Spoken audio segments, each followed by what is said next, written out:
Hey there, Skullheads, I'm Snags. And I'm Ol Silky. And so, before we get into tonight's episode, I just got to read a series of texts that I got from Ol Silky today when I was at work. This is the kind of random shit I get every now and then, fucking cracks me up. It's watching Family of Cops 3, eBay for $1 and Yeah. $3 shipping. Listed as used, but it came still in that factory plastic. Looks like a straight to TV video. It's got the brown haired guy from Riptide. It's just like I get these random fucking texts every now and then. Like, dude, you have way too much time on your Yeah, hands. and you do know better. I won't go into the horrific shit I get from you. So, um, Anyways, so yeah, I just thought it'd be a fun way to start off the episode. We're doing a show tonight that it's near and dear to both of us, but I have to say, Old Silky, his favorite, probably three favorite bands are Motorhead, Black Sabbath, and yeah, Metallica. Some bands just choose you. Uh, you don't have a choice. You can strike off and listen to, the Beatles for a year and, but something will come up and you're back listening to, uh, Master of Reality for 6 months, Um, and I would definitely say Sabbath is my go-to band. Um, Although I've always felt the trilogy out of England that really saved the '70s uh, was Deep Purple, Sabbath, and Led Zeppelin. You know, but Metallica's that's a just my band that two you cents.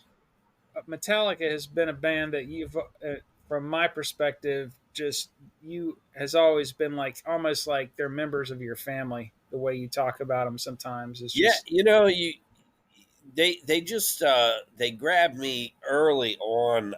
I used to religiously listen to Metal Shop was a Friday night ritual. I think it would come on at like 10 o'clock at night and go to midnight. And Bob Coburn was the DJ, and he would just have, he might have Bruce Dickinson on talking about his slapstick novel that he was working on. Um, and peace of mind about to come out, stuff like that. But one night they had Lars and James on. Might have been Kirk, but they premiered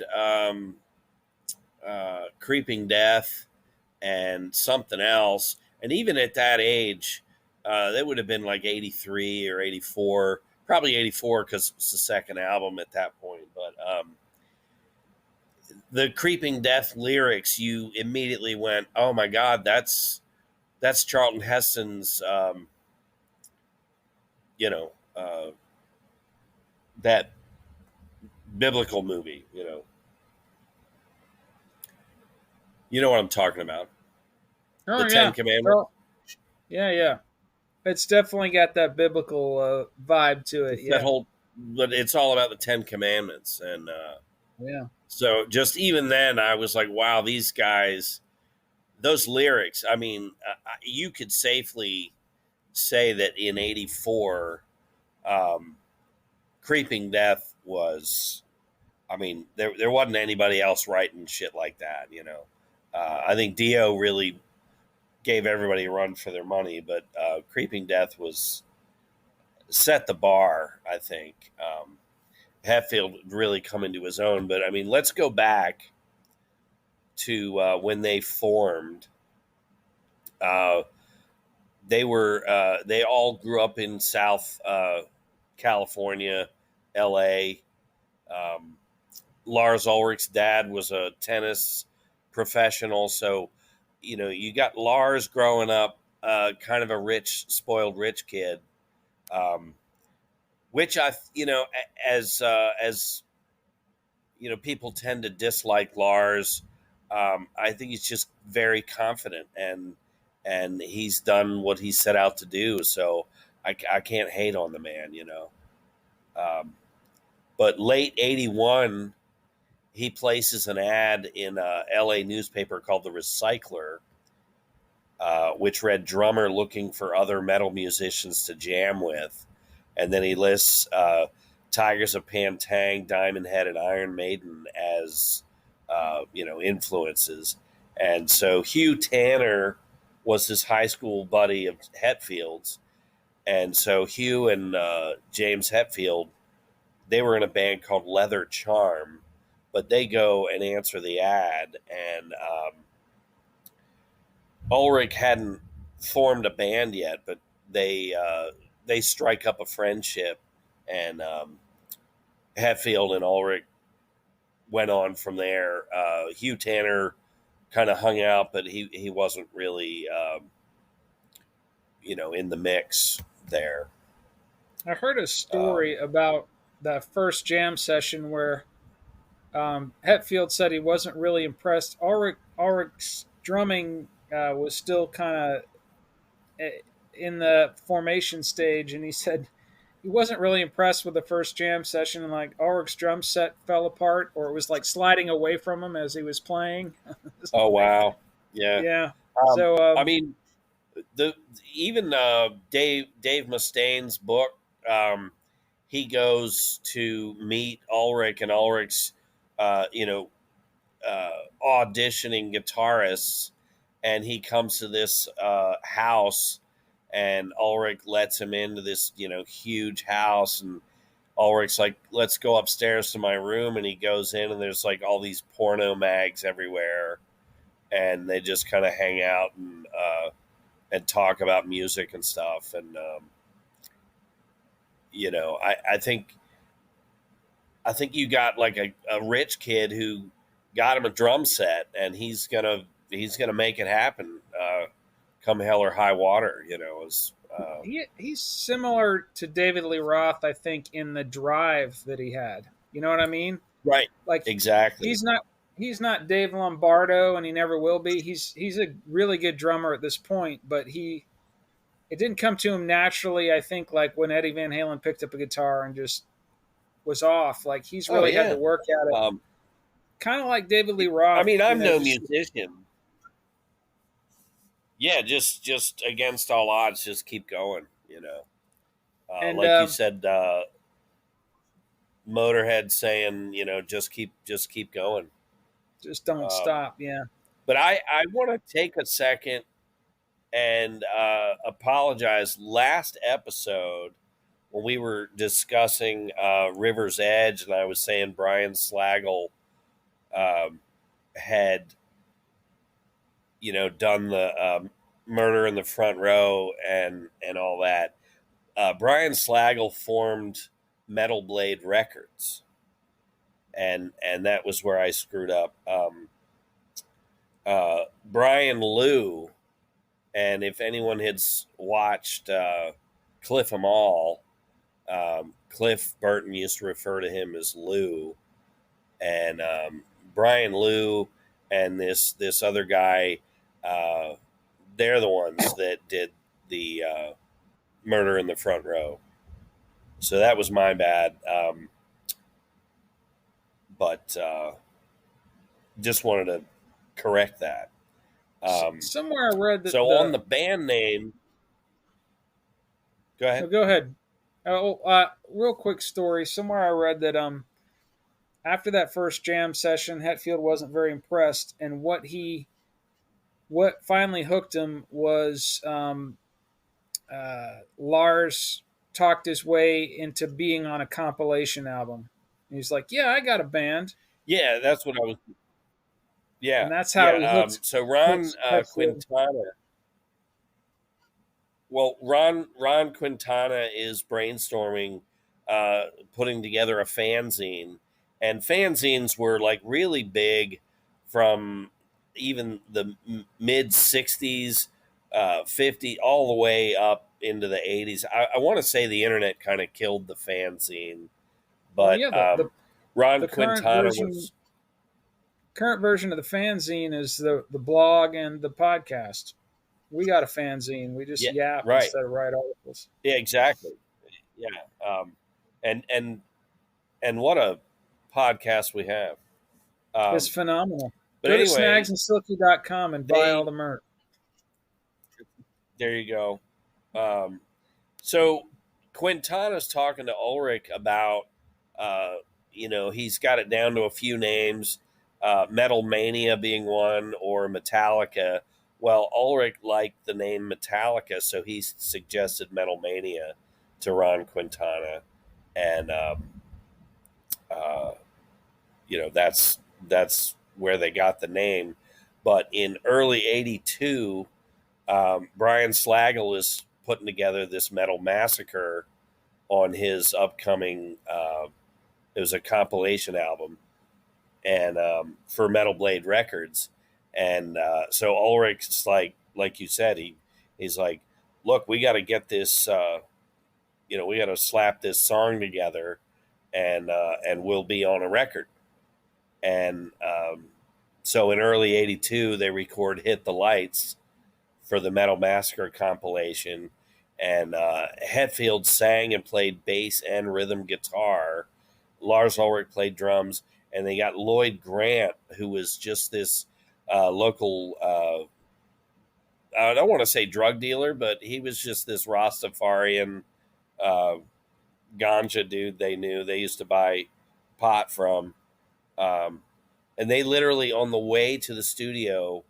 The story is they show up to Lloyd Grant's house and he records the solo in the driveway, and then they jump back in the car and beat feet down to the studio with a solo to add to the rest of the song. So that's a guy that's So like, hey, so I played the solo on "Hit the Lights."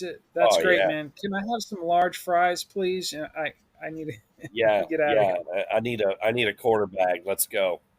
Uh, but yeah, they record "Hit the Lights" on Metal Mania, or I'm sorry, on Metal Massacre, and then they get Dave Mustaine in and Ron McGovney, and so they wanted to do a second version of that. So uh, any pressings after that first pressing of Metal Massacre, because they were in tight with Brian Slagel, they went back in and re-recorded it with their current lineup being Dave Mustaine and Ron McGovney.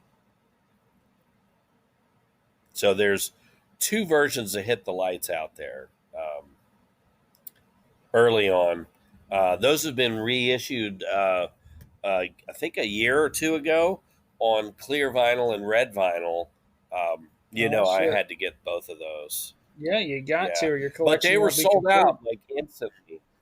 Yeah, yeah, I had to. But the two versions are similar, but you can clearly tell a difference. Dave Mustaine, even in '82, really brought uh, an edge. He might have been the better lead guitar player. I mean, Hetfield always played rhythm, but he definitely showboated in that band.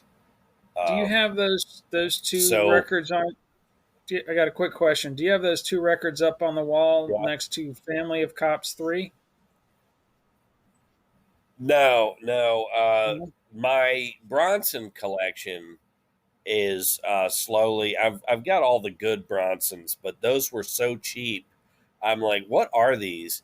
And I believe you were talking about the first two, so I tracked them down. Um, Um, and they're terrible. Pinjite is, They're yeah. He did some wild shit. Anyways, they're, go ahead. they're not I'll good. shut up. Uh, so I'm not going to be embarrassed by having those because I didn't spend any money on them. Um, but yeah, so they did a demo. It's called the Whiskey Audition Demo in '82, And these were recorded in Ron McGovney's garage. Um, so they did Killing Time by Sweet Savage and Let It Loose by Savage. And that landed them a gig at the Whiskey opening for Saxon in Nice. March of '82. Um, and that would be their second gig. So, right out of the chute, um, they get the band together. Oh yeah, we've got a song on Metal Massacre, and whatever else they're kind of uh, augmenting for how awesome they are. Their second gig, they're opening for Saxon. That had to be pretty cool for them. Oh, absolutely. Um, Yeah. but Sign of things to come. but there's it already starts. There's their first gig, Metallica's very first gig. Um, on the first song, well, that set list was mainly new wave of British heavy metal songs, and they had Hit the Lights and probably Jump in the Fire or something like that. They had a couple songs that would end up on the first album, but Dave Mustaine broke a string in the first song, and then would spend like 10 minutes, like stop the show for 10 minutes, uh, restringing his guitar. And so little frustrations like that, I think, started right away having Dave in the band. And he was Mr. Karate Guy. So weren't you telling me a story with the dogs It's in his that book. I think that's probably where Dave you had? read that. Where yeah, he had some dogs, Yeah. and there was some altercation where somebody kicked his dog. It was Lars or James kicked his dog or No, it's something. James. James had James. this Yeah. badass car, or somebody had a car right there, and Dave's dog kind of jumped up and was scratching the front quarter panel of the hood of the car, Yeah, and then and James kicks all the James did dog. was kick the dog away from the car, and Dave like lost his shit. So there were moments like that, and even when you read Dave Mustaine's book, they got they got into heroin like right out of the chute, um, which is amazing that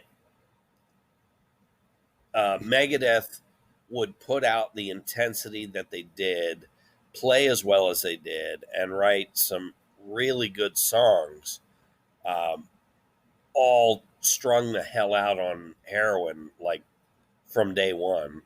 Yeah, Um, that Megadeth but stuff is anyway, ferocious. yeah. So they do this whiskey demo, and they're playing all over the place. And at the time, you didn't have the term thrash metal, but they're playing all over. They were referring to themselves as a power metal band. Um, and so in the collectors, you get the whiskey audition demo. Then there's the Ron McGovney garage demo, which had quite a few songs that would end up on a much more famous demo in a minute.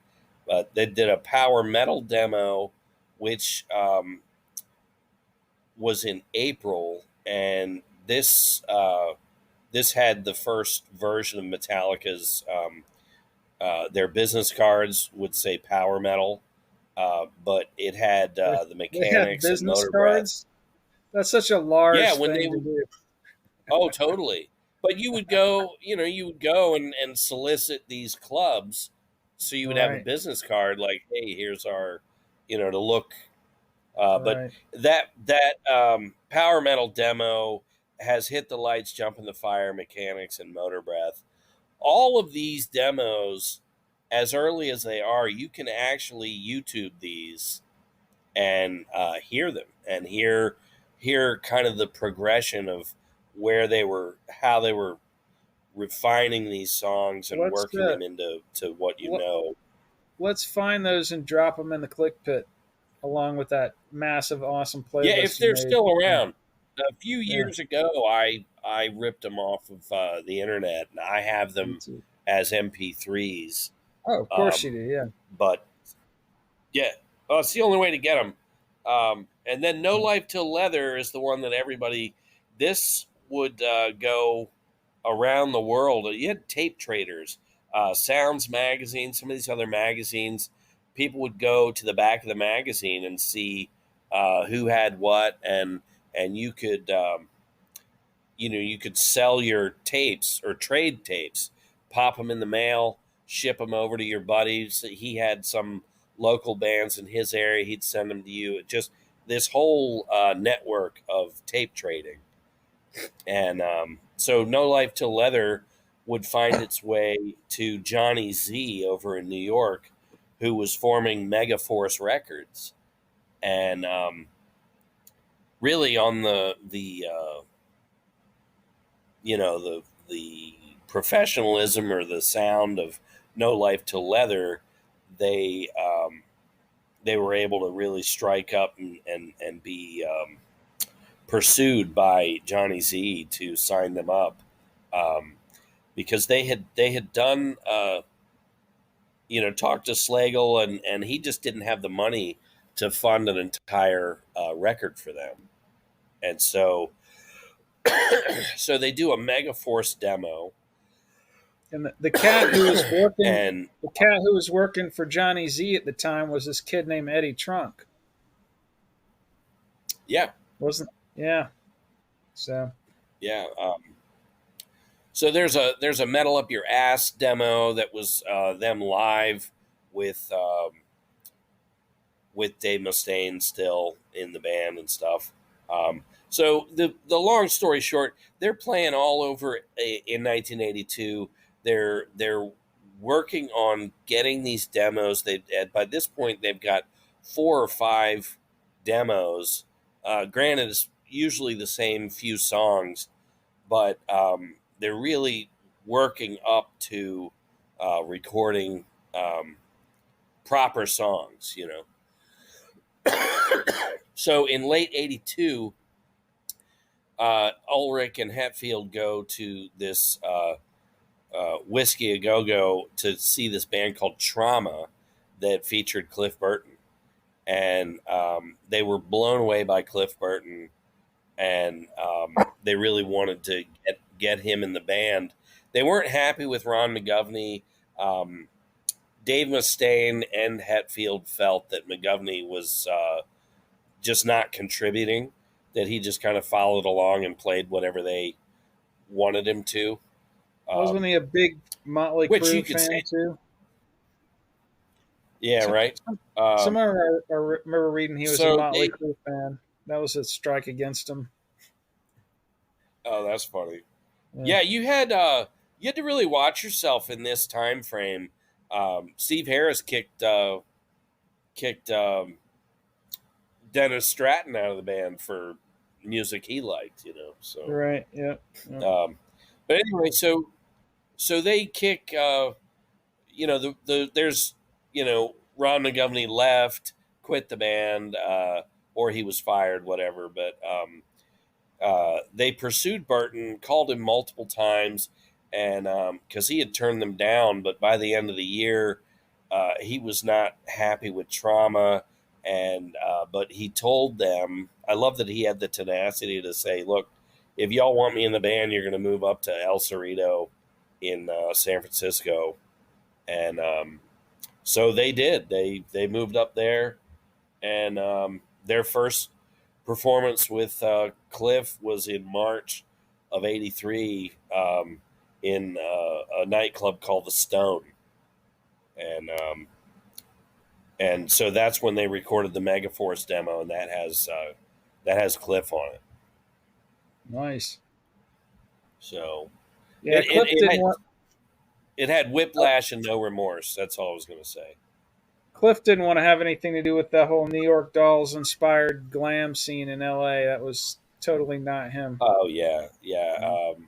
Cliff was the Raglan T-shirt, Leonard Skinner, bell bell bottoms. bell bottom wearing. Uh, Yeah, he was a dude from the '70s, still time transported to 1983. oh yeah, It's like, yeah, and his father Ray was very much into music. I believe his mom taught music, or Ray did. Um, they're just great people, and they really supported Cliff Burton. So um, so they get tapped by Johnny Z to come to New York. They're going to record their first album. So in May they travel to Rochester, New York. So they've got all their equipment in a trailer. They're taking turns with a couple up front and a couple in the back. And whenever Dave was in the back, they would sit up front and be like, "He's got to fucking go." And so it's May getting into April. Um, the whole thrash metal scene in Northern California was just off the chain at that point. Bands like Testament, Exodus, Slayer, um, just a million bands all around there.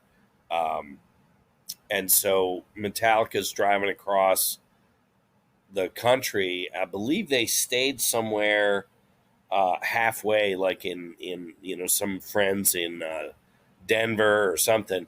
But apparently, a fist fight broke out, some huge argument, and that really sealed the deal with Dave. And so they knew at that point, and that's when they got in touch with Kirk Hammett, who was in Exodus, and uh, they had put together a demo. Exodus had, and Kirk actually plays on that. You can track that down too, but that's the only recordings you're going to find where Kirk is playing with Exodus. But so by the time they get to New York, Kirk's got a plane ticket and is flying in, and Kirk flies in the same day. They wake. They wake Dave. Dave. They wake him up. It's just epic, legendary situation. They wake him up in his hotel room. Hey man, here's a bus ticket. You're out of the band, and he's still getting sleep out of his eyes, and your bus leaves in an hour. And Dave's like, Jesus Christ, you don't even give me a fucking, and I get it. I totally understand. Any one of us would feel that level of persecution, and goddamn, give me a chance here. Um, and they're like, yeah, your bus is going to leave in an hour, so you know he basically has to pack up and get the hell out, because if he stays around and tries to fight with them, uh, the room's gone, he's not in the band, and he's stranded in New York. They didn't have any That money. that moment has defined Dave Mustaine's life. If you read his autobiography, it's very clear that that defined the rest of his life. That was the fuel that drove the intensity of Megadeth. Even after, when they do the Metallica 30th anniversary shows, and Dave finally gets to come up on stage and jam with them again, Oh yeah, that he's had to be very he cathartic. he's talking about it like he was accepted by his long lost parents or something after Oh yeah, that, and yeah, and he's at one point he was in that 30th anniversary time frame, um, wanting to, like, James, you and I should form yeah, a super group, and he's James floating is like, rumors that they're going to get back Jesus together. Christ, man. Um, and So you wanna say, Dave, you've managed. You were kicked out in April of '83. you joined the band uh, in '82, so you weren't even in the band a year, and they yes they kicked you out horribly, and you took that. Um, Apparently, on the bus ride back, there was some pamphlet that some doom and gloom religious pamphlet that mentioned a mega death, and he took that. So it was all right there. He gets back into San Francisco, and he was, a local celebrity, so he used that to, get the band together, and they had that motivation. Whatever we play, we're going to play faster than Metallica. We're going to actively trash Kirk Hammett. Kirk Hammett stole my fucking girlfriend, on and on. But it's like, Dave, you've managed to put out a ton of albums. You've toured all over the world. You're able to play professionally. You're not pumping gas somewhere. You're not Pete Best. You're not even Ron McGovney. You know, Could be uh, a lot worse. Yeah. it could be but yet we still. If you talk to Dave long enough, you're going to hear how he was handed a bus ticket. Um, Yeah. and Kind of like Roger Waters. Did you hear Roger Waters' father died in the apparently his war? father died. Yeah. Um, It's the I same kind have of thing. I will go on, and people can steal this if they want. Our millions of listeners. I have a phenomenal Megadeth playlist, and I said, what better title? I call it Bus Ticket, because that bus ticket is the reason all of these songs were made. Yeah. But Yeah. so they do Kill 'Em All. They get Kirk in the band. Kill 'Em All is released through Megaforce in the U.S. and Music for Nations in Europe.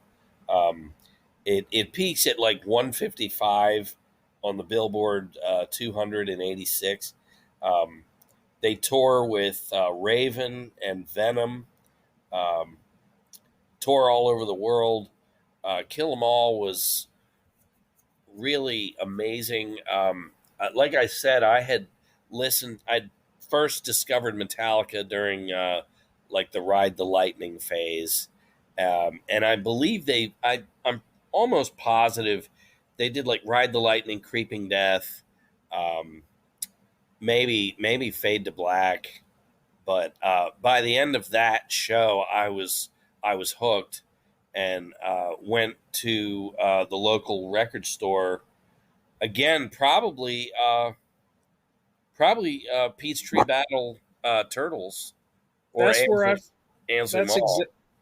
Peachtree Battle Turtles is where they first came on my radar. I was sorting through records, and I see these album covers, Kill 'Em All and Ride the Lightning, and I was like, I hadn't even heard them. I just saw the album covers. I was like, what the hell is this? This looks Yeah, awesome.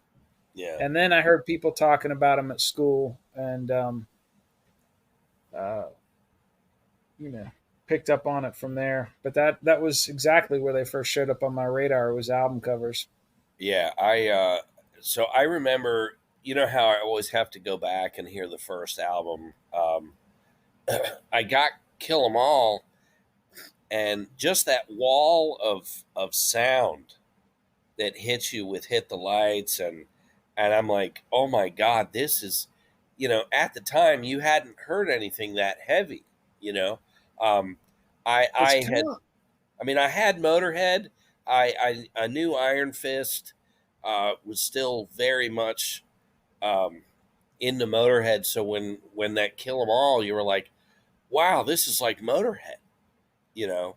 it was like Motorhead, but it was more intense. I kind of compare the arrival of Metallica. It's kind of like the arrival of Eddie Van Halen. When he came on the scene, you had not heard anything like that, and it was a really tight but fairly conventional band, right? Well, this was Yeah. like four Eddie Van Halens. The drummer was playing Yeah. lightning fast rhythm guitar, lead guitar. The bass player was amazing, and Yeah, and really, that Van Halen one album was almost a template from the Montrose stuff, where you had like really catchy songs, good riffs, a decent singer, but for some reason that Van Halen just far surpassed everything. Um, well, yeah, it was Dave's songwriting yeah. and Eddie's songwriting and playing, but Metallica was like this four wheel drive. Oh, Every player was. I won't say they were virtuosos like Eddie Van Halen, but they were all as intense as Eddie Van Halen. It was this yeah. band that just all four of them are just going at lightning speed, Lightning speed. Yeah, yeah. and the songs, the riffs are amazing, and they got like four different sections in every song where they go from one killer riff to another, and then the bass is Yeah, doing and this they'd stop wild on a wah wah dime. shit. Yeah, they'd stop on a dime and back into it. It was just Yeah, so good, it so was good. mind blowing for the And time.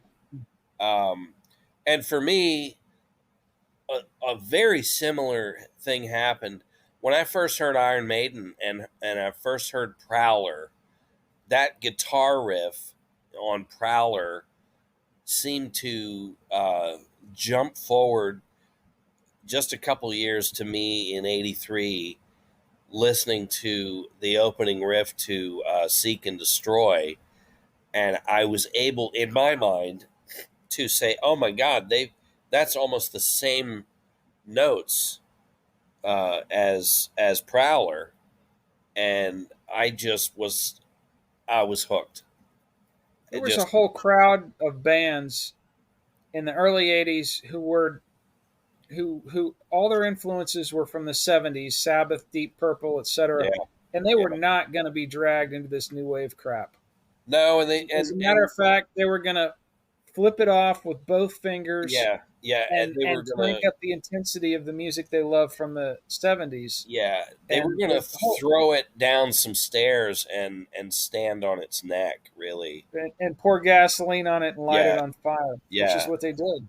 yeah. So Because thank Satan for that. you would ride the school bus, and the bus driver would have some. Her name is Rio, blasting on the thing, and you're just like, oh my God. And you would get your headphones on and just hear, Seek and Destroy, or that rainstorm, the thundering bell in the background, and it was Yeah, Black Sabbath, and you're just like, ah, thank you, for God's sakes, thank you. But so they're, kill them all, they're off and running. Um, go along a little further, and I discover them on Metal Shop with Bob Coburn. Uh, just a tremendous series of shows. If you can ever track any of that down, it introduced you to just a who's who of metal at the time, because it was still underground. You didn't have Headbangers Ball. You only knew what was on the radio, and you knew nothing you liked was on the radio. the Yeah, thrash scene at the time was very similar to the punk scene. It was a metal yeah, version of the punk scene, basically, just grassroots fanzine supported. No thought really of becoming this giant mainstream business like Metallica is now. Although they're back in form and they're phenomenal now, but it was there was really no thought of that. It was just like we're just gonna make the music we want and burn the candle at both ends and see what happens. yeah. Um, so they record "Ride the Lightning," and it comes out in August of '84. Reaches 100 on the Billboard 200. Um, for all your collectors out there, there's a French pressing that was mistakenly printed green covers for the album, and those are now like highly sought after, green versions of "Ride the Lightning" instead of blue. And but around this time, it comes out still on Megaforce and Music for the Nations, and Elektra, the director for Elektra, Michael Alago, and Q Prime Management, Cliff Bernstein, they go see Metallica in September of '84, and they're so impressed with their performance that they sign them up immediately. And that's how Metallica got on Elektra um, all, That management all those team years. is why they've had a sustainable business up until today, where a lot of other bands have kind of floundered and Yeah, it scrounged really comes around. down to management and funding for sure. They hooked them up. According to Jason Newsted, they had just phenomenal financial advisors and just basically put them in a position where they could just go on forever. So And they really had a when lot to do with that. you look at Metallica and you look at what's around before Kill 'Em All, there's some great albums in '82, and so some of that Dungeons and Dragons kind of vibe is on Kill 'Em All, but Ride the Lightning is kind of more uh, like they're not settling into anything. They It's can, where they hit their stride, though. That album is really where they kick into yeah, fifth gear and start speeding down the but highway. like if you look at it on paper, they're like we got to keep we can't stop and settle for one style, and so you could say that Kill 'Em All is their only thrash metal album, and then Ride the Lightning, they're really the lyrics are they're not just demon swords and all that with Metal Militia or No Remorse, um, you know, Phantom Lord. That there was a lot of that swords and sorcery type stuff, and then they come to Ride the Lightning, and the lyrics are more, um, you know, uh, capital punishment with Ride the Lightning. Who are you to say I'll take your life from you? And um, creeping death about they're watching the Ten Commandments one night, and James would just keep a notebook because apparently Cliff would just say things that were so uh, you know iconic that really almost you almost want to say that Cliff was James's muse because James was so influenced by Cliff. But they're watching Ten Commandments, and there's a scene where they tell everybody to put lamb's blood on the door of their uh, where they live, um, and this smoke will that's going to come down and smite all the Israelites. Um,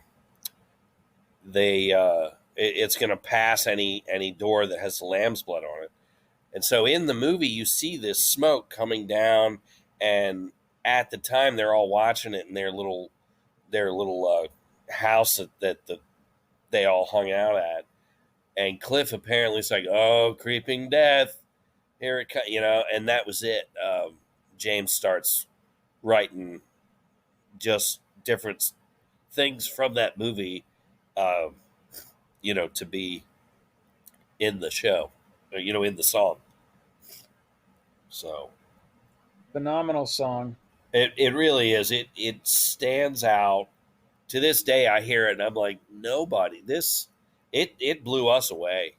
Um, Very similar to like hearing Children of the Sea for the first time or Mob Yeah. Rules for the first time. You were like, oh my god, There's a white hot phase of early Metallica that, and I know you'll get to these, but I think Ride the Lightning, Master Puppets, and the 598 EP, they were just in top form. Oh yeah, It's yeah, a white knuckle ride. yeah. That so they're touring with Ride the Lightning. They're getting bigger, um, more opportunity. Um, they go in and start recording Master of Puppets. Do you have anything else to add to Ride the Lightning? No, I think Okay, you covered it. all right. So they go into the studio for Master of Puppets, and they really hammer this out. Um, they're doing local radio and stuff like that. Hetfield breaks his wrist while skateboarding, and they had to get John Marshall from Metal Church to. Well, he was their guitar technician, so he might not have been in Metal Church yet, but they had John Marshall pick up guitar, so they were like a 5 piece. Didn't they try to get early on? Hetfield wasn't sure if he wanted to sing, and they tried to get the cat from Armored Saint to sing. Well, they always wanted to. Yeah, Early on, they did. They wanted to have others, a singer, and they could never decide on anything. And James just sang in the interim. And I think right, right, as he got more comfortable, he didn't want to. He didn't want to turn that over to anybody. right, right. But John Bush would have been amazing. There are a lot of Singer. people. Yeah, But so they put out Master of Puppets, and Ozzy taps them to open for him, and that was a huge, huge. Now they're that would have been a killer show. yeah, Fucking was that? Yeah, Ozzy with Cliff with Master of Puppets era Metallica yeah, opening. yeah. Wow. Um, that would have been ridiculous. But so halfway through that tour, they they go to Sweden, and it was September 27th, and they're touring through Europe. Damage Inc. tour, and they're going through Sweden, and allegedly they play a gig, and that concert's actually in a Master Puppets Deluxe box set, so you could actually get that. It's you're going to pay a lot of money because that's out of print now. The box set. Um, You have I, it right. oh, absolutely! I got it right when it came out, but it sold out like instantly. Yeah. Um, This is unknowingly, Cliff's last unknowingly, concert. yeah. But Yeah. unknowingly, um, as those box sets came out, because I forget when this would have been like 2015. Um, they put out Kill 'Em All and Ride the Lightning almost back to back, and you had to shell out some money. But they were like epic time capsules of each album, and then they did the same for Master of Puppets. And so you get that as it comes out, and then suddenly everyone's clamoring, "Oh, I can't find a copy," and you're like, "Well, why didn't you buy it when it came out?" And now it's gone, and people are selling them for like $1,500. It's terrible, but you snooze, you lose. Yeah, Uh, you gotta get it or your collection won't be you get it complete. right when it comes out if it's something you want, or Yeah. shit or Or get shut off the the fuck pot. up. Right. Yeah. Turn around and get the fuck out of here. That's it. So the tour bus, allegedly, the bus driver slid on some black ice. I think he was probably drinking or fell asleep. It was, they played a gig, they get on the bus, and then they go. And anyway, the like behind the music has a thing where they were playing cards, and Cliff wants to go to bed, and they drew for the top bunk, and because the heat, it'd be warmer up there, and Kirk gave his bunk to Cliff, and Wow. then the bus happened, the accident. Basically, the bus slides. goes off the road. Um, they they all get thrown around. Everyone's screaming. No one hears. Everyone hears each other. Lars Ulrich like sprained his foot. Everybody else had been kind of beat up, and they all get out of the bus. And Cliff, uh, his window had been thrown open during the accident. The bus goes over. He goes out the window, and the bus lands on top of Cliff. And it was a terrible story where James is talking how there's this blanket still on Cliff, and the bus driver's trying to pull this blanket off of Cliff, who's still under the bus, just his legs sticking out. And the bus driver's trying to get the blanket for somebody else, and James is like, "Get the fuck off of him," you know. And just a terrible, terrible scene. And they James come, apparently, he didn't believe the bus driver's claim that he slid on black ice. He thought the bus yeah, driver fell asleep or something, and yeah, that's what I think. he actually went walking back down the road like 100 yards or a mile or something, looking for the black ice. Yeah, Right, like I guess after the ambulance arrived or whatever, he was just you know so furious, oh and yeah, yeah, it does sound like the bus driver screwed the pooch there. oh yeah. So the three remaining guys, there's stories of Scott Ian from Anthrax. They were on tour with them at the time. Um, them just like walking around the next day, practically holding James up. They were just, it was really bad. But they felt that Cliff would want them to continue. And Ray Burton really stepped in, like, you guys are, you're too young to just stop, Uh, There was also some stories that came out not too a while back that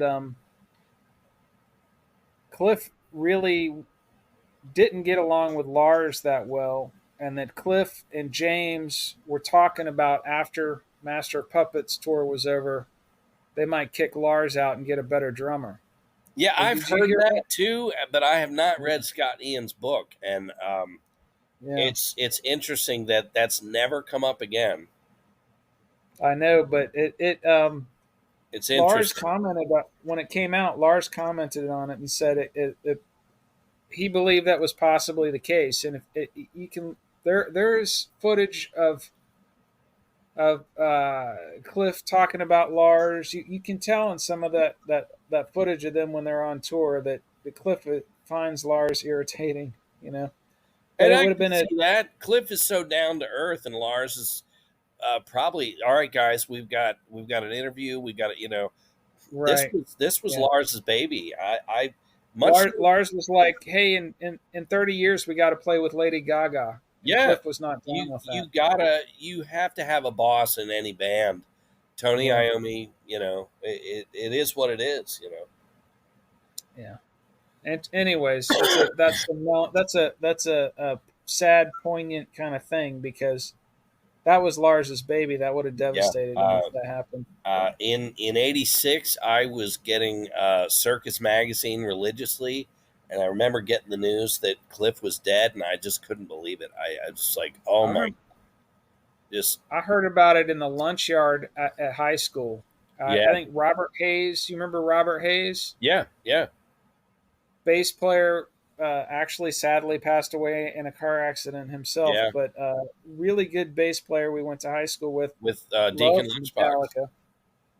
Yeah, someday we'll do an episode on Deacon Lunchbox, who also died in that car wreck. He's a local legend. But anyways, staying on the subject, Robert Hayes loved Metallica, loved Cliff Burton, and I think he was the one that told me. He was really sad. I was like, "What's going on, man? What's wrong?" And he's like, "Oh man, Cliff Burton died." It's Yeah, that's awful. That's you awful. know, So it's interesting. At that point, Les Claypool auditioned for Metallica. Um, that would have been a match made in hell.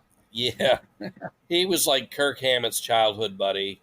and so he tried to get in for a minute, but and Les Claypool is just a filthy bass player, but I If I have to drop a can't see shout him. out.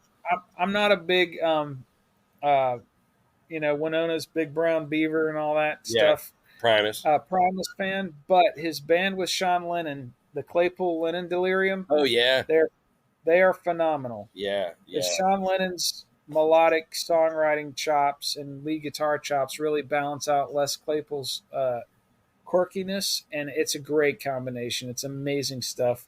yeah. Check it out if you can. Claypool Lennon Delirium. Anyways, back to the Metallica episode. So um, they they come out of that September or October. They took like 30 days to really regroup, and they're like, we still have this tour in Japan to do. Um, you know, we got to keep going, and it wasn't like a greed thing. They had the crew. All these people need to work. They're like, what are we doing? So they they quickly like auditioned Troy Gregory of Prong, Jason Newsted from Flotsam and Ooh, Jetsam. I forgot about Prong. I had one of their Oh, cassettes. That Prong was a was good. That great. was a good band. Yeah, Yeah, for dear life and great stuff. But yeah. anyway, they had a song called "Snap Your Finger, Snap Your Neck." Look that up. That'll get you. I'm gonna make a Prong Oh, playlist. they rip for Yeah, sure. But so they get Jason Newsted, who was the he wrote all the music, all the lyrics. He was the Steve Harris of Flotsam and Jetsam, and yeah. they had the one album, Doomsday for the Deceiver, and then Jason gets tapped to uh, be the bass player for Metallica. Um, I and remember a story where basically it's one of the guys from Flotsam and Jetsam because they did continue on after Jason left, and he was talking about how Jason was the band leader for that band, and he had a sign up in the rehearsal room that said the band comes first, and he was laughing. He's like, "Yeah, until Metallica offers you a spot." yeah, I mean, come on, man.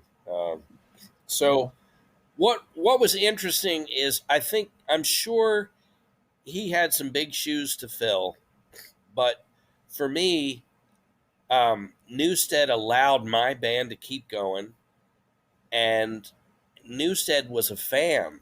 So Newstead, in a way, represented us. He was one of us. Um, so I never disliked Newstead. And then as you would see him, and um, he'd be in interviews and stuff, and you're like, this is a great guy. And with uh, and Justice for All, when that came out live, Newstead started singing Whiplash. Um, he started singing parts of Creeping Death, and Newstead's backup vocals and lead vocals really brought something that Metallica's never had again. You know, well, and just to put a nail on that train of thought, go listen to his band Newstead that he did some touring with and released an album and an EP. I guess about 10 years ago. He kind of got that band back together recently. But that's Newstead leading a band, and if he'd have played that right, that could have been the new Motorhead. I mean, he's a oh phenomenal yeah, yeah. singer, musician, songwriter, I think he was kind of in a hurry, and he was footing the bill for a lot of it. And and then his mom died right in the middle of all was that. that And what? that, And then his yeah, like recently saw that he's got a neck injury type situation, and just can't play the way he used to. Is what I well, had. you got to stop headbanging. That's where that came Oh from. yeah, yeah. Um. Anyway, so they go into the studio in '87 and start. recording for um, an EP, which became the 598 EP, and it was given that title to make sure that the record stores didn't jack the price up. It only had 5 songs on it, so I remember having the cassette, and the cassette had the same had the whole EP on both sides. So Killer album. yeah, It's it's phenomenal. it is absolutely on fire. They had other EPs. They had the Jump in the Fire EP, which gave you these mock live versions of Phantom Lord and Seek and Destroy with Jump in the Fire on it, and a great album cover. This demon, and then the Creeping Death EP had Creeping Death, and then Am I Evil and Blitzkrieg. So they had done EPs, but this was uh, really the world's introduction to Jason Newsted being in the band, and They just produced it. They yeah, self-produced it, and the production is awesome. It it really Ol Silky is he's yeah, I'm over here dying. Go ahead. Ol Silky's doing this Oh, episode while sick, so you get to hear him blowing his nose over there. yeah, I'm old Uh, sicky. Ol Sicky, but they they self-produced this album, and it captures their sound phenomenally. It's so spontaneous. It's so It full of really life. is, and they're just It's a, killing it, it's an amazing document of killing it. Metallica. Yeah, Oh, can't get any better. Um, but anyway, they they bash that out, and they do the tour of Japan, which had to be brutal for Newstead, being the new kid, and touring. You're in the big leagues now. You're not doing uh, Rupert's Bar and Grill down the street. they hazed him pretty badly too. Like there was a lot of kind of weird emotional stuff of missing Cliff and putting the new guy through hell. You know, Yeah, yeah, they would they really did give him a they'd hard stick time. him with the bill at some bar or something, and restaurant. Newstead just took it, and took it for years. And so I think when he finally self destructed after like in, I want to say, the load reload era, 2002, 2001 maybe. Um, Newstead just, he'd had it, but like anyone who finally snaps, they sound crazy. Um, like you've got legitimate reasons, but you don't sound stable. And you know, Hetfield had uh, done some stuff with the South Park guys, um, and he'd also done some stuff with on 2 albums of Corrosion of Conformity, and Newstead had a situation where he was going to um, do this little side project called Echo Brain, but he made sure that it was not even the same genre of music. It would not Nah, compete with Metallica. yeah. Um, I've listened to Echo Brain, and oh, in I my don't like opinion, it. it's I, not very I don't like it at impressive. all. But Nothing close to his Newstead stuff. But it was nothing. the principle of the thing is Yeah, what you're yeah. getting to. He's a musician, and to this day, he's got a thing called the Chop House, and he has just like Prince or Hendrix. He's got tons and tons of recordings with some musician friends, and they've recorded for 20, 25, 30 years. Um, Different styles of music at the Chop House, and he's released a couple things. Newstead has, but this Echo Brain was just another type of situation, and Q Prime was gonna produce it, and Jason didn't go behind anybody's back, and everything was cool. And then James got real, like, territorial, like, dude, you don't do a solo album. And Newstead's like, well, what have you done? He's like, I'm not putting my name on it. I'm on Corrosion Conformity's two albums, and I'm not listed. I'm on Danzig's first solo album, and I'm not listed. You know, um, He was basically Hetfield was basically insecure yeah, it about. was very hypocritical. He was threatened um, by Newstead wanting to do something else. But this basically all ties back to the era that we're talking about, which is from the beginning. They really hazed him. They really gave him a hard time, Yeah, and that sowed the seeds for what happened later when it all unraveled. So yeah, they're when Newstead just joined the band, and that's when we saw them live. That was my first live Metallica. My only live Metallica concert was "And Justice for All" tour, which I know yeah, you're going to get into that album. yeah, And Hetfield is, Newstead he's in the band and he's the replacement bass player, but he's not fully accepted. I don't think he ever really was. It's like a transplant that is somewhat subtly rejected by the body. Not in the way Trujillo has been accepted. well, I think, yeah, oh yeah, Newstead really wasn't. I would say Newstead is that classic example of you don't realize what you had until it's gone, Yeah, and I think they really were hurt that he left. Um, there's documentary, there's a documentary where they're like pleading with him on the phone, like, dude, come talk to us, And Newstead had it. He's like, I'm out, I'm done, yeah, and it was this betrayal because, and like I said, Q Prime, they were going to go for it, and then James started bitching, and Q Prime went, you know what? We're going to back our band. We're not going to, and so right.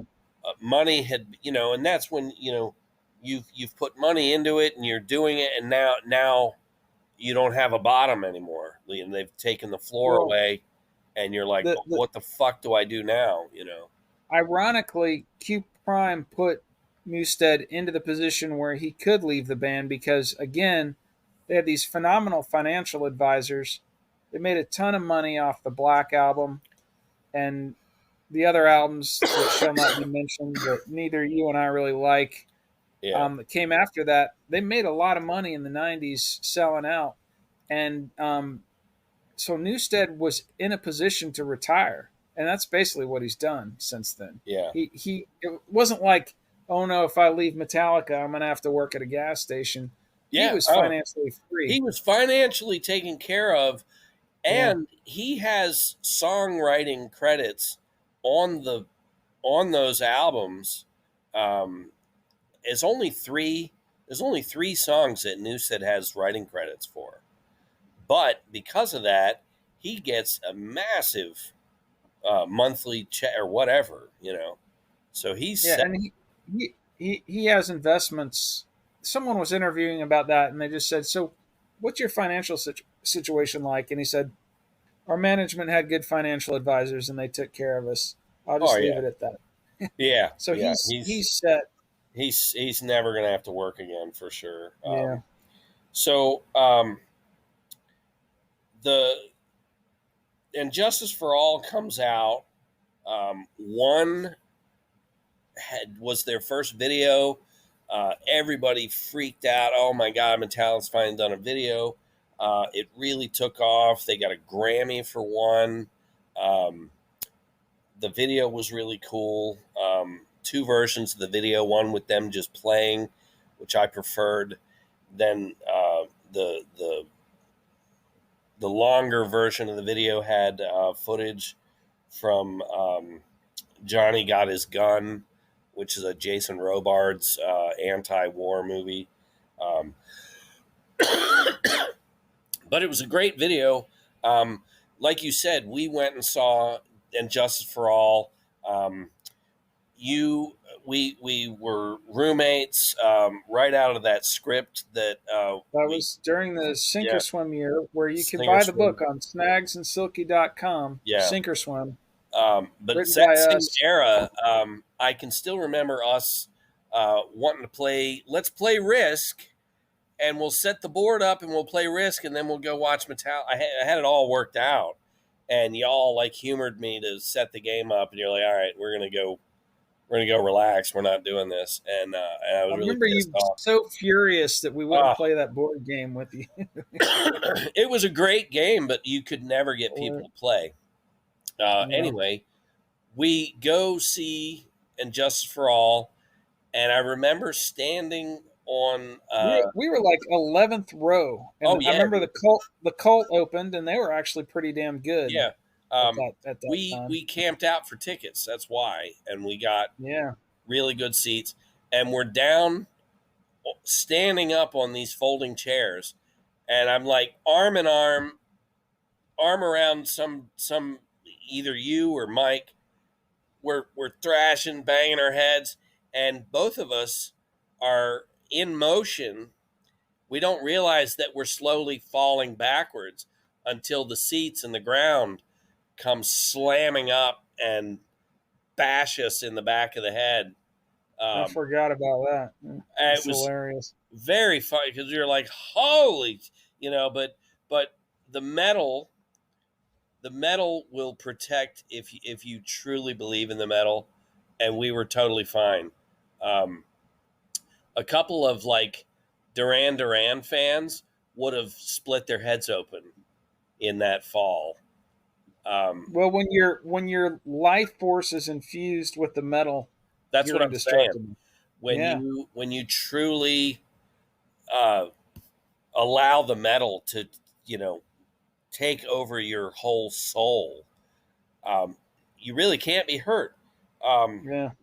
I It's have a like when minor Robert cold right Johnson. now, but this is probably worse than COVID for somebody else, and Well, I'm you got able. the metal. Yeah, it's Yeah, like when Robert Johnson sold his soul to the devil at the crossroads. exactly, It's exactly. smooth sailing after that.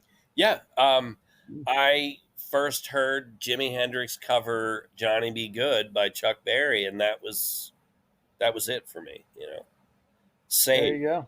saved in that moment. But yeah, so we see "Injustice for All." It's amazing. Um, I end up working at Tower Records.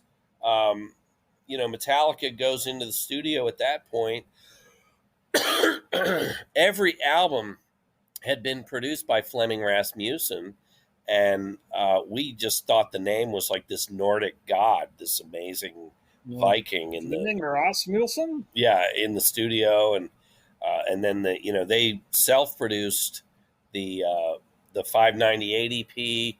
Um, Later that year, the 1998 VHS tape called "Cliff 'Em All" came out, and it was chock full of bootleg camera footage and some home video stuff that they had taken Tour footage.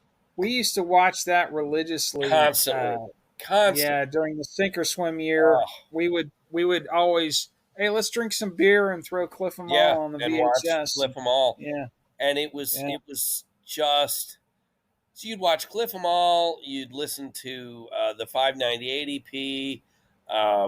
We Vivin and Steve Baumgartner, some of those guys, the punk that punk era was kind of coming into our reality. hmm, Repo Man, yeah, listening to all those different punk bands. You had that Bad Brains, that first album, yeah. played that all the time. Those were great years to just be exposed to, Well, you know, I think a lot of us got hip to the Misfits through oh the yeah, 598 EP. yeah. And the We're like, Misfits, like, these lyrics are insane. This yeah, this band is awesome. We gotta learn more about them. the Misfits at that time, even when we did our show on them, they were very obscure. You just didn't quite know enough about them, you know. Yeah, Uh, but so the Black Album comes out, and it's a very different album. It's very polished, produced. I will say this: the Black Album becomes, even to this day, a getting on point. I think for a lot of Metallica fans, that was the album that was maybe watered down enough for them to go, "Wow, I do like this," but let me hear some of their older albums, The, and they realize how good that stuff was. But um, personally, I can never hear the Black Album again. I was there as it came out. Um, I remember being furious at hearing "Nothing Else Matters." Um, Unforgiven was just like a damn uh, Gordon Lightfoot song to me. Uh, just what the is Black Album, you know the Black Album for me was like when you're on a bus and your stop's coming up, and you ring the bell and get off the bus. I was like, all right, I'm done. I never even party's bought over, it. time to go home. Yeah, I Um, think I listened to your copy and I was like, okay, I'm done. And I checked out for quite a while yeah, until they came back with a but what vengeance. see, I say that, and then the next 10 years, kind of like the Ramones, you don't like some of the stuff on the albums, but you go see them live, and they're, I mean, a B side, a B side from the Black Album is their cover of the Anti Nowhere League's "So What," and that's a tremendous punk song. It just thrashes, bashes. They were still doing these moments of absolute rage metal, but then they're sitting down on the Load tour the next year, or the next album after the Black Album. And the last thing I'm gonna say about the Black Album is it took them to a whole other. They became arena rock at that point. They outdid everybody with that album. They sold millions. So suddenly they're moving to a whole new neighborhood. Um, they've got everything they could possibly want. I will say uh, they also gave a lot of money to Ray Burton, and allowed Ray Burton to quit his job at that point. And Ray did a lot of things with music, like a Ray Burton school or something. I'd have to look into that, but um, they could have never seen him again, but they continued to keep that tie to that family. They still stayed true to the Cliff Burton uh, connection. I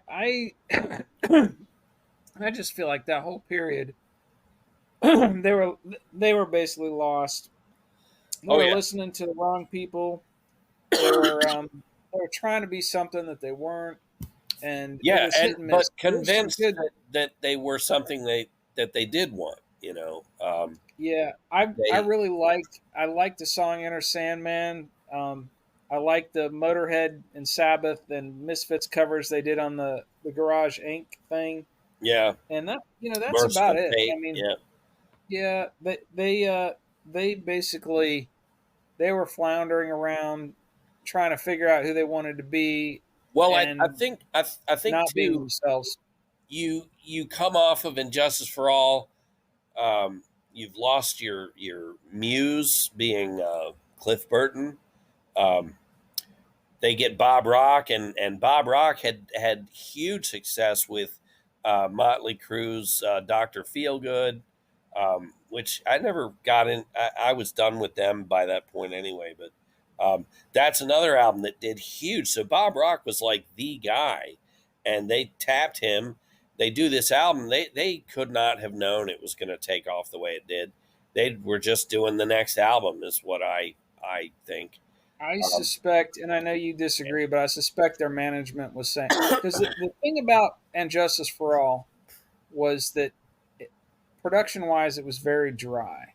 And I think, I don't know if subconsciously this is still part of the Newstead hazing, but you could barely hear the bass. Oh yeah, There's there's all treble. but no bass on that record, Yeah, which is it was, terrible. And they had their chance when they remastered all of their first up to the Black album has been remastered to super deluxe box sets, and they had the chance at that time to, hey, we'll still include the original version of the album, but let's bring Newstead's bass in.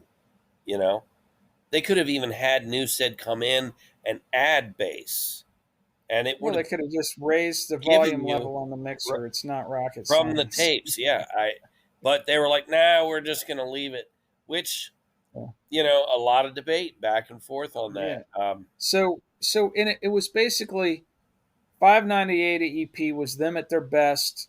Uh, Master of Puppets, Ride the Lightning, and then And Justice for All comes out. It's still the spirit of Metallica, but it's a little bit more rigid and plodding and not very spontaneous, and the Yeah, sound is dry. And I think their management was just kind of like, hey, look, if you want to break through to the next level, if you want yeah, to you have got your to class, shorten your yeah, songs, and that's what they did.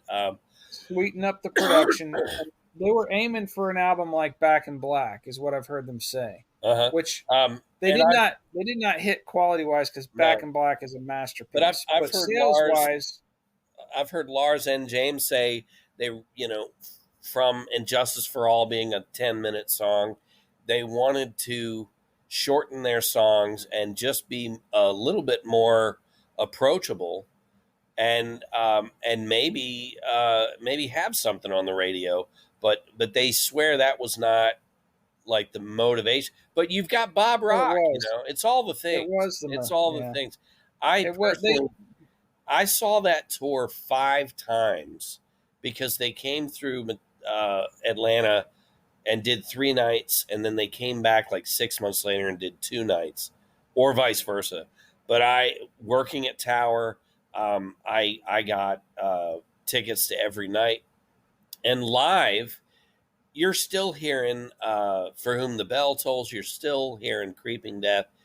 You're hearing all the songs, and it was just amazing to see your band up in this massive, at the Omni and all that. So I was still I was still okay with what they were doing. I I honestly got around to just playing the Black Album more than I should have.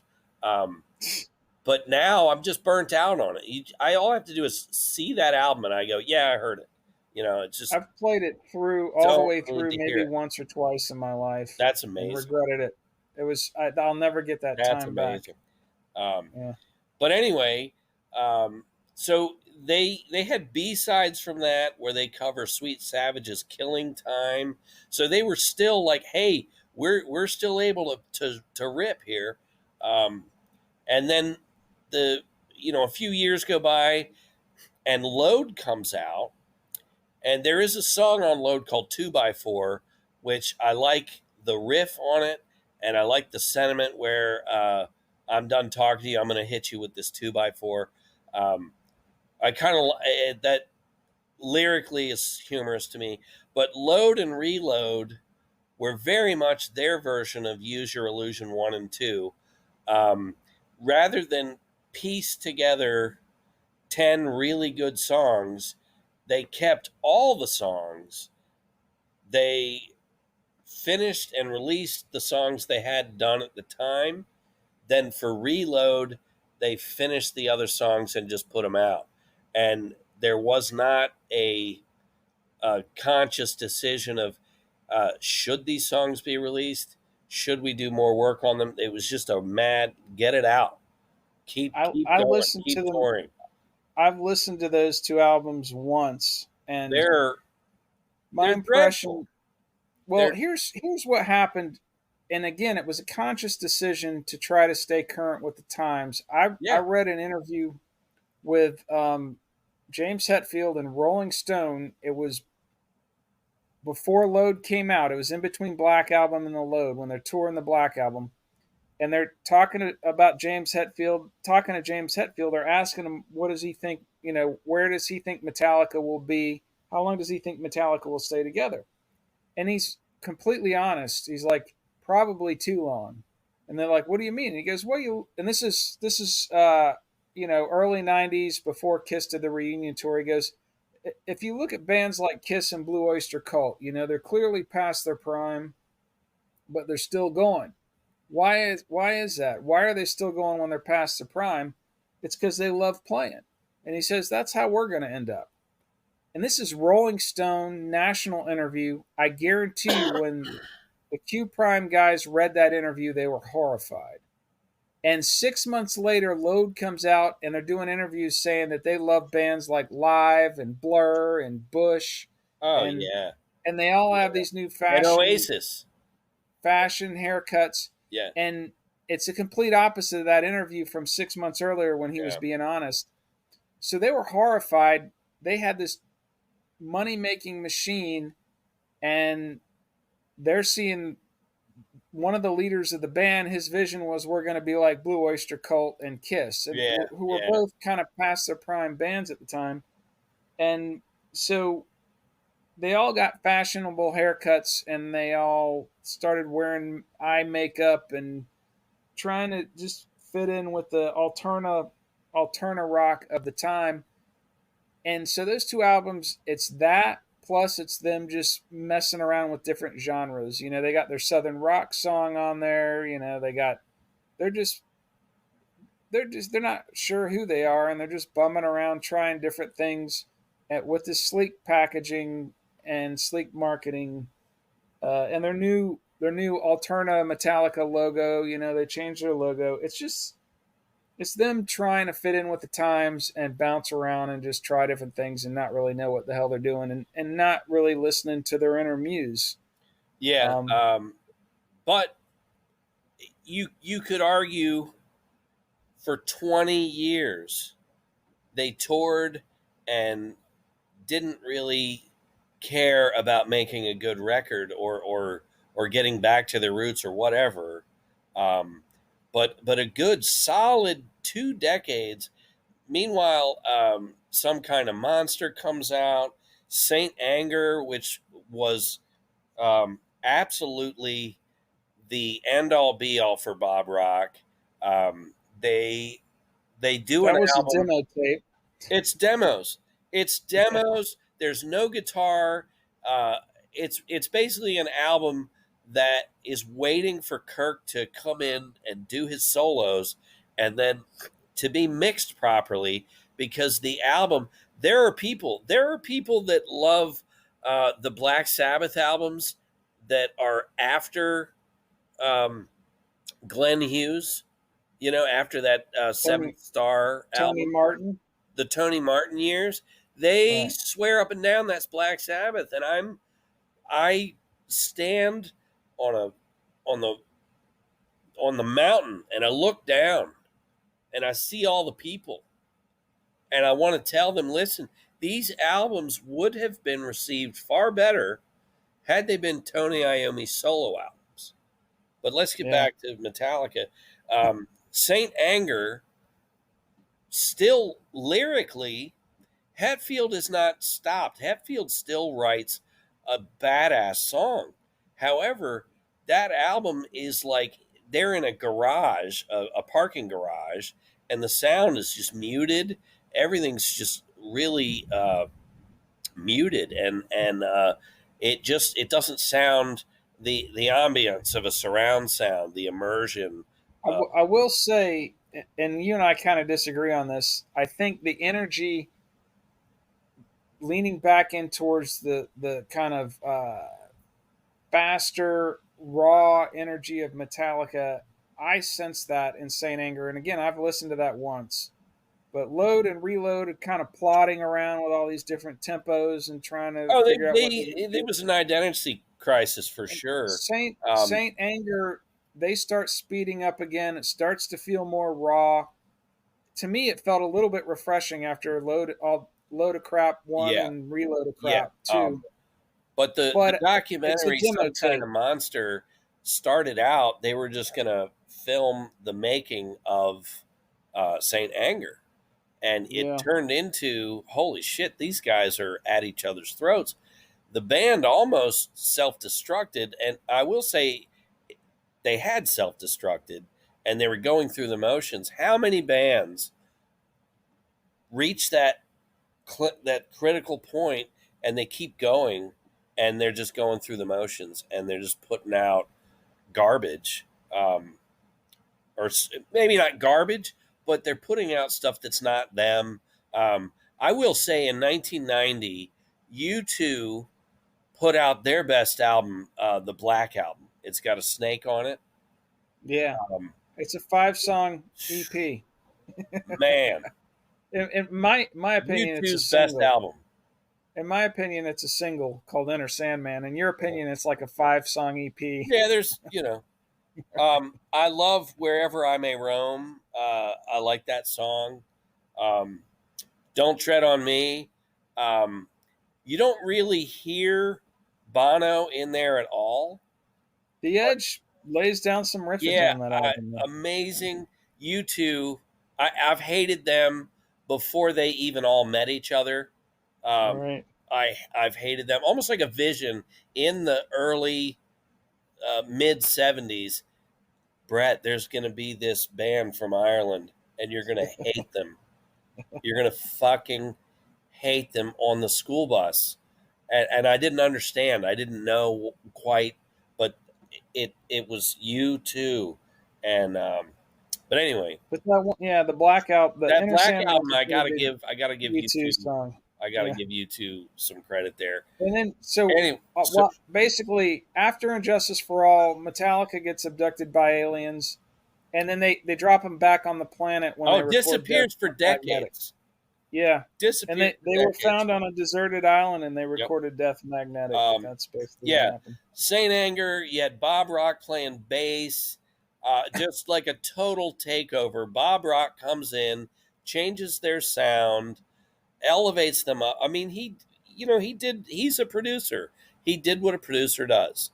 But I just, it stops at Injustice for All. I understand what the Black Album was. It's now an entry onto the train that is Metallica.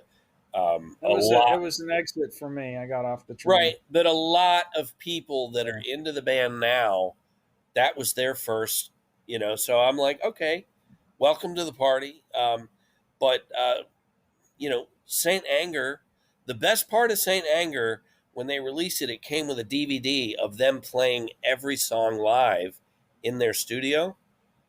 It's almost a different album. And you're like, holy shit, it's really cool to see them just playing in a circle live. And at that point, I think Robert Trujillo is in that live footage of them playing the album. Trujillo is phenomenal. And Oh, I he's think, I he's a mean, huge shot in the arm, much like yeah, Dio was a shot in the fucking ass for the Sabbath. Sabbath. Yep. Adrenaline shot right in the fat of the ass. I Well, think Trujillo came in and really did the same for them. you can't replace Cliff. You never can. But if you look just is forget about personalities and everything, but just bass players. Trujillo is He's a monster. Trujillo is arguably the best bass player they've ever Yeah, had. yeah. He's just phenomenal. He really is. I met Trujillo in '95. Him and Mike Muir and the other guys from Suicidal came into Tower. Suicidal had Art of Rebellion, that album. So for all you kids out there that don't know what he's talking about Suicidal Tendencies, a killer punk band Oh yeah, from they Cali. they kind of crossed over the punk to metal kind of Yep. thing. A lot of punk bands did. Yeah. Yeah. But then you got bands like Blink 182 that want to go, oh yeah, Suicidal, get away from me. That's not punk. Get the hell away from me. Get back in Yeah. your vehicle. I think Blink 182 did a couple albums in the 90s called Load and Reload. Those are the best Blink Possible. 182 albums. I'm not quite sure who's on that, but yeah. um. Anyway, so Saint Anger, they tour at some point. Maybe the Reload tour or Saint Anger tour. You go see them, and they sit down like they're Led Zeppelin, and they do a little acoustic set where they do Four Horsemen and something else, and you're like, what in the blue fuck is happening here? I came for the Metal Militia. I came to hear about the thing that should not be. What the this acoustic set? And as I've gotten older, they've done some like, hey, we're going to come and play. Neil Young has the school bridge benefit concerts. They've done some great acoustic stuff there. Metallica on Saint Anger, they have a song called "All Within My Hands," and it's James writing about Jason leaving the band, um, and James shouting from the bottom of his soul that love is control. I'll die if I let go. Um, Well, yeah, that was him realizing where he screwed up. yeah, yeah, Yeah. and it's literally an apology to Newstead. An amazing song that I identify with just with my own son. Um, when I get mad at him or I'm like, why can't you see how to do this? He's 8 years old, and I constantly have to step back and just allow him to stumble and figure this stuff out. So um, I always like that song. They started an amazing donate. Now they're rich. They're filthy rich. They have to do something with their money. Um, so Wish I had that problem. yeah, wouldn't that be? So they have to do something with their money. So they start this organization called All Within My Hands. And underneath the umbrella of what is All Within My Hands, they go into the communities. They provide jobs, uh, um, trade schools, uh, all kinds of disasters around the country. All Within My Hands goes. It's a separate organization, but Metallica, they'll come off tour and you'll actually see footage of members of Metallica there handing bags out to people and donating um, millions of dollars to different um, uh, worthy causes in the community. And I don't know if other bands do that, but they've Metallica just, as many times as I try to distance myself, I like these guys too much. They just they're solid cats. Um, I love them for that. Well, But we're gonna talk about the return to form era. yeah, yeah, I'm getting to that. Okay. So All All right. Within My Hands. Um, Later, they have a live album that they did. It's all acoustic. What's amazing about that live album is the reworkings, the orchestrations of some of the older songs and some of the newer songs on that. And it's like 12 songs, but you really see how talented these guys are and just what Trujillo has brought to the band, because you just see a lot of what he's brought in is there on these little acoustic concert. But um, so like years go by, Black Album to Saint Anger, 93 to 2003 um, is just 10 years of garbage, or I don't want to say garbage, just not Metallica at all. Then I'll say garbage. yeah, then in Garbage. I'm just trying to be nice, but they really are Garbage. bad, terrible. Yeah. Um, but then 2009, they come out with Death Magnetic, and it is finally um, really the template for the last three albums. Um, Yeah, these last three albums have been flawless, and I'll say just marathoning them in preparation for this podcast. 598 EP is just this frothing white knuckle. Their energy is completely free. It's amazing. It sounds great. And Justice for All is kind of a step down. This it is was like their too, prog rock album. Like they're yeah, look how right, fast we can play. Look how we can stop, start, stop, start, stop. right. And then the Black album is another step down. And then I skipped all the garbage after that. I even skipped most of the Black album. And then you listen to Death Magnetic, and the energy is right where they left off with the Yeah, 598 yeah. EP. It's just vitality unleashed, amazing, There's electrified rock and roll. And there was a fan lettered thing to the band. Please never spend another second with Bob Rock. Like there was a they great put that to the band. Like there was a damn. great website I used to visit in the 90s called metallicasucks.com, and it was just all about how Metallica sucked, and it was a forum. It was a bunch of ex fans. It was Wow. hilarious. I loved it, and they actually invited the guy when Saint Anger was about to be released. They invited the guy who ran metallicasucks.com. They basically, flew him in Wow. their private jet over to get a private listening of the new album, and you know they were starting to listen and realize they had screwed up. Yeah.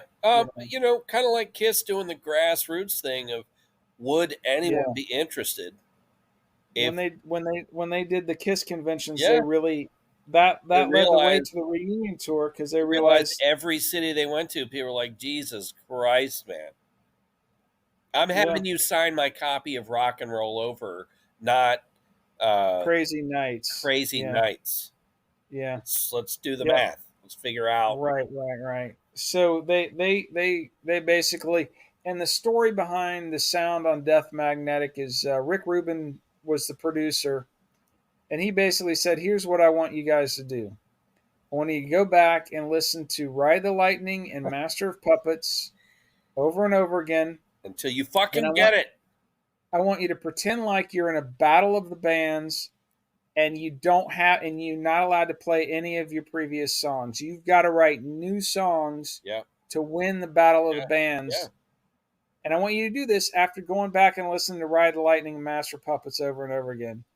And it worked, and that yeah. has been the template for them for Because these so last three albums. they had They're not put an flawless. album They're out. just phenomenal. They had not put an album out for almost 8 years, and that album comes out, and I remember getting it, and I remember saying, "This is it for me. If this album sucks, I'm done." It was like make or break. They're finally going to lose the last man standing. Um, and it was just that I had been into them since '84, and it just I like I said, you'd go see them and they'd still rocked live. So I mean, if they had just hey, we're not even playing that old stuff, there'd have been no reason to go see them, But Death Magnetic, my wife still listens to Death Magnetic. That's that's her jam. Um, It's a great album. it All really these is. last three have been really And good. then Hardwired to Self Destruct. As much as I love that album, the album cover to me is just so abrasive. I can't. I hate the album cover. Um, I think Lords of Summer is and that's kind of on the extended release, right? It was yeah, something they released in between, and you get the extended release now. yeah, It's on there, yeah, but that's one of the best songs they've ever written yeah. and It's performed. a It's different. amazing. Yeah, and they It's amazing. released they first released like a demo of Lords of Summer, then a like a live thing of Lords of Summer, and then they actually did a proper studio of it. I think that should Yeah, only be a live song because that it was really good live. That version. I probably heard this proper studio recording, but Yeah, I I think just that's thought the it was one. phenomenal. So the playlist that I compiled for this massive show, I start at the very beginning and kind of take you through all the way. And I have that Lords of Summer. I have them covering. They do an amazing Deep Purple cover, When a Blind Man Cries. They did a The lot. the Dio medley is awesome too. Yeah, Ronnie Rising yeah, medley. Yeah. yeah. That's really good. Um, yeah, it's just you check it out. It's in our uh, website. Yeah, Uh, we'll drop it. It's called Metal Up Your Ass. It's yeah, the and most it one of the most comprehensive Metallica playlists you'll find, and it's load free. There's no load on it. it's yeah. Zero load. You don't get It's if loadless. somebody goes, fuel's not on here. Give me fuel. Give me okay. Now you've heard it. Yeah, go So, listen. It's on Spotify. Go listen to it there. Yeah, looks like Silky's no, just pausing. some. We're gonna relocate. Keep talking. Silky We can't. Silky's being asked to relocate, so while he moves his laptop, you're going to get a monologue from Snags here. Hey, make it happen. So, yeah, I just got to say,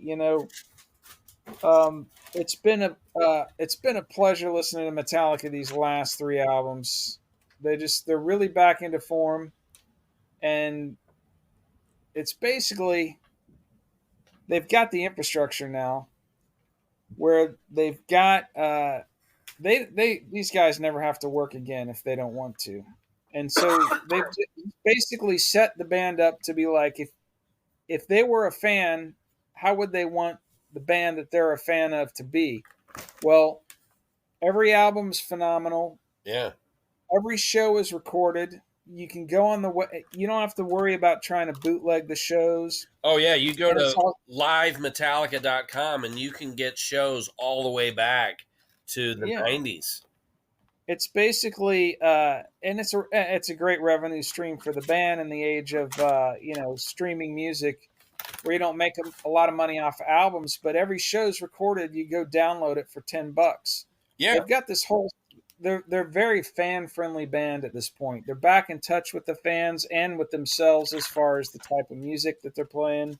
And you've And made a valid point there. I will say, on the Hardwired album comes out, right? And we're familiar now. The Eagles really destroyed going to see music for $30-$40. Now, tell that story when you okay, were so working at Tower. And, I'm working at Tower Records, and one week, so you come in, you open the store, and you're there early because tickets go on sale, and um, you get there, you don't know what's going on sale yet. You pull up, you open Ticketmaster, you get everything going, and Eric Clapton is playing at the Omni. I'm like, oh shit, that's awesome. So I'm like, well, I've got some money. So I print 2 tickets. This is highly illegal, and I would have been fired. Ticketmaster, you can't print tickets before it actually goes on sale. But I think the statute of limitations, far passes 1990. But I print tickets. Took me and my dad to see Eric Clapton, and $35 was what Gold Circle seats cost. That meant that you were down front to see Slowhand right up close, and it was a great show. nice. $35. Yeah, back in the day. I remember. 7 days later, I'm talking 7 days later, Saturday to Saturday. 7 days later, same thing. Get in there, open up. Who are we selling today? And there's like 300 people outside. You're like, what the hell? Pull it up, and it says the Eagles are. And I'm like, the Eagles. Well, I look over and I'm like, what the hell? Because you got a price point. And I jump on the phone with Ticketmaster because I'm like, there's a typo here. It says $300. You mean 30, right? And they go, no, $300. And from that point on, concert tickets are through the roof.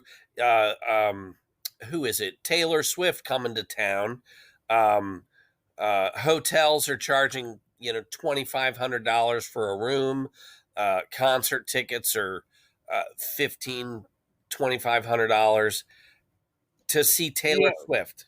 basically what happened was, these, for you youngsters that don't understand, these tickets would go on sale. Everybody would camp out. They get their tickets. In the '80s, it was $15. Yeah, I 20 bucks to saw see Pink Floyd. You know, I saw Van Halen 1984 tour 10th row for like $15. But the tickets would all just get snapped up, right? Everybody would just buy them immediately, and then the scalpers would make the $300.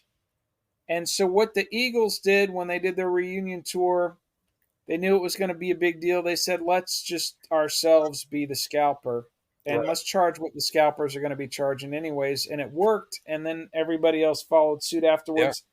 Not so far after that, the streaming things happen, and Napster. Yeah, they can't make money off of albums anymore, so they jack the prices up of the live shows even more.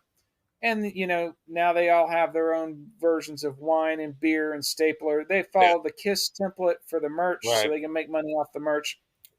They own their Record own deals island. record deals now include a percentage of the live tickets in the merch, because the record companies know they're not going to make anything Yeah. off the records. Um, So but yeah, so to this day, I have almost 2 terabytes worth of music and not one Eagles song in that I hate the collection. fucking Eagles, man. Get out of my taxi. Yeah, I'm going. Yeah, I'm out. yeah. Anyway, So it's great that if you're a Metallica fan, you can listen to every show they do for $10. Just download it. yeah. So that got me back on what I was saying is Yeah, uh, Hardwired to Self Destruct comes out, and tickets are crazy. And I'm in South Florida. So show comes, they're going to come to Tampa or West Palm Beach, 2 hour drive. The show tickets are, good tickets are $200-300 a seat. You're 2 hours away. You're probably going to get a room. You're going to want to buy T-shirts and beer, and you've just spent $1,000. So I'm like, well, maybe not. Well, that year or that tour, I want to say 4 or 5 times you went on YouTube or something else and you got to see them live for free. And so I literally saw the Hardwired tour multiple times, never left my house. there you go. And I got to give it to them. And they've done this several times. Um, uh, Death Magnetic, they did that. You had a pay per view type thing, and I did that. They've done a couple live things in the movie theaters, so you drop like $20 and you see them live up on the big screen, and you're home by 11, and you're not dead and through the ringer.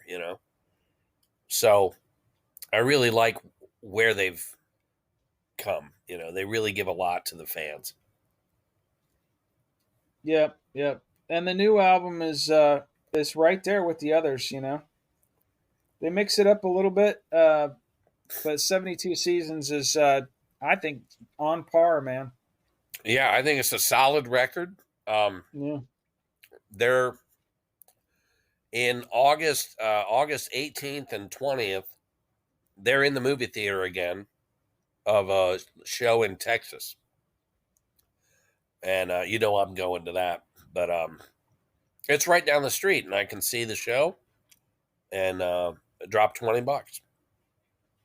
yep, yep, yep. So they're It's been an interesting journey for that band. You got the stereotypical addiction story that you have a lot with a lot of these rock stars, and James Hetfield with the addiction and recovery thing. But I think in a larger context with this band, you have they kind of got addicted to success and to fame and money, and they lost their way, and they recovered from that without losing the fame and the money. Right. But they And that, kind of found a way.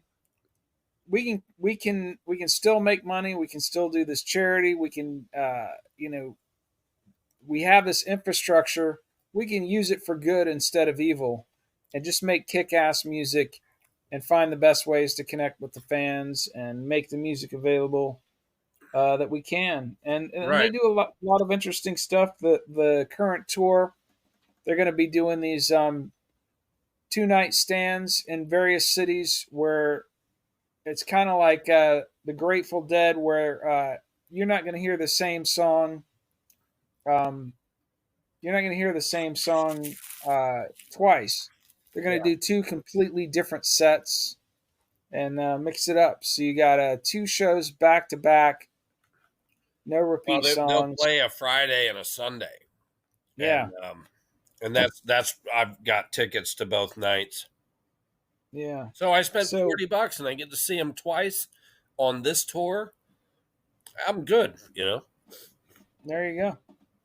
But So yeah, it's a happy ending. I don't see them going off the rails, and I mean every now and then they do something crazy like um, you know perform with Lady Gaga, because Lars is in the band, and Lars is gonna want to he's the do Mick stuff like Jagger of that. the band. He's got to Yeah, keep, yeah, yeah. you know. And I'll Right, forgive it. It's like, okay, just don't, please don't have that on the record. Um, right. Don't have Lady Gaga on your album, and yeah, we're okay. yeah, And Lulu. I mean, who wouldn't yeah. want to do an album with We're Lou not going to Reed? talk about that. Well, Lou Reed was a genius and did a lot of great, wrote a lot of great tunes, but none of them were on Lulu. So that was basically them noodling around in the studio with Lou Reed babbling and calling it an album. James yelling, "I am the table." That's all Yeah. I'm going to say. That's as far as I got on that record. I'm like, you No, got. Now you it's talk just about one you've had for years. I own Lulu.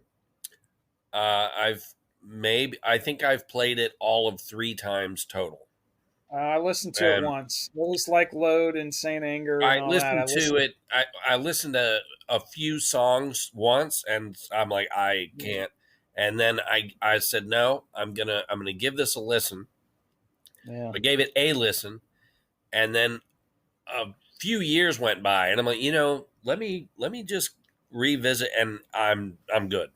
It's So, mind blowing that the guy who wrote the album New York, which is phenomenal masterpiece, wrote all that excellent the Velvet Velvet Underground Underground, stuff. you know. Yeah, and a lot of other good solo stuff. And the guys who did Ride the Lightning and Master Puppets and 598 EP and these last 3 amazing albums got together Yeah, and recorded a chunk of uh, audible shit. It's like they all just took a shit in a bag it's it's amazing. and It's released it. amazing, dude. But um, I will say, you were talking about addiction and addicted to the fame of it, and James has written about Moth into Flame, Halo on Fire, um, just some great songs where he's talking about that same thing. But what I like is nobody in the band. There are bands who were amazing for a minute, and then they decided to become junkies instead of musicians. Motley Yep. Crue, uh, Yeah. Scott Weiland from Stone Temple Johnny Pilots. Thunders. What's that? Johnny Johnny Thunder. Thunders. Oh yeah, Yeah. brilliant people. Jimi Hendrix. We can go. We can do it. Um, Jimi Kurt Hendrix never Cobain. stopped being a musician, though, so I can't Yeah. add him to that. But there are people who just became junkies and not musicians, and Yeah. it fell apart. Um, I like that Metallica maybe became addicted to the fame, and that came out in their projects. Their creativity was marred by that, but At least they didn't get hooked on heroin and Yeah. go to hell in a handbasket. They had it. They did have a meltdown and did it in front of a camera. And that's a hard movie to watch. That's Some Kind of Monster. Yeah, it's a bunch of millionaires whining and complaining. It Yeah. is Well, kinda, back in the day, there was a woman I lived with, who we refer to as the Terminator, was addicted to the Bravo channel. And the Bravo channel, to me, was like anti Silky. Just repulsed me right out of the room. But it was chock full of shows that had people, hey, let's set up and scream at each other in this $1 million kitchen. And so it was sounds like, like Some Kind of Monster. yeah, it was let's fight, Yeah. let's yell at each other in this expensive kitchen. And Yeah. I don't personally understand how you can watch that, but I'm just glad they got through it. It's a hell of a almost like a cat getting choked on a hairball. I'm glad they got that spit out. Yeah. To quote Metallica, they spit out the bone and managed to get Saint Anger out completely out, and they've been able to recover. Yeah. It's a happy ending. Yeah. We got anything else to say about Metallica? We're hitting the 2 hour Yeah, mark. no, and, we're good. I think we've successfully covered this iconic band. The playlist is just a great trip through, and you're going to hear the real songs all the way through, and you'll notice the ending. I just couldn't get away from it. I had to put the rest of Kill 'Em All at the end to kind of bring you full circle. So if you just hit play, it's a deep metaphysical concept there. It's the cycle of the seasons and stuff. The Byrds wrote a song about it. Exactly. Yeah. So that's what I did. You'll notice that like why are these Kill 'Em All tunes at the end? It's to go full circle. Which so there you have it. That's Metallica. And so we can't close out this episode without saying you got to go to snagsandsilky.com and you got to buy a hoodie, a t-shirt, a mug, a decal, and we've got 3 designs of each. Yeah. So if you don't have 12 items in your cart when you're going to check out, you're a loser. You got to get a sticker. You got to get all of them. You got to get a sticker for the car, a sticker to give to your kid, and it's in his room somewhere. You don't even know if he. It's. I gave it to him. Buy this stuff and give it to homeless people. We don't care. Yeah, but use it as charity. Yeah, and the other all thing the holidays are coming up. Yeah, all of them.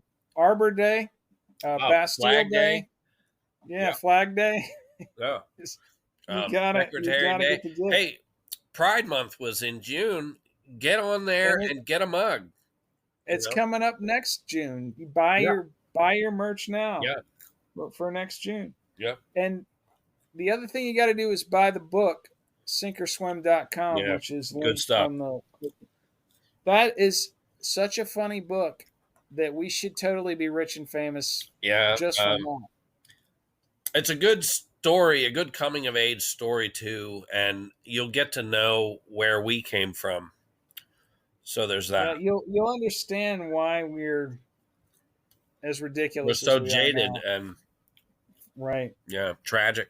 All right. Yeah. Well, that's it. Let's wrap it up. All right. Peace out, everybody. We'll be back. We got some good episodes coming up, so stay tuned for more Snags and Silky. Alrighty. Keep it real. Deuces. And I'll be better soon. No one cares.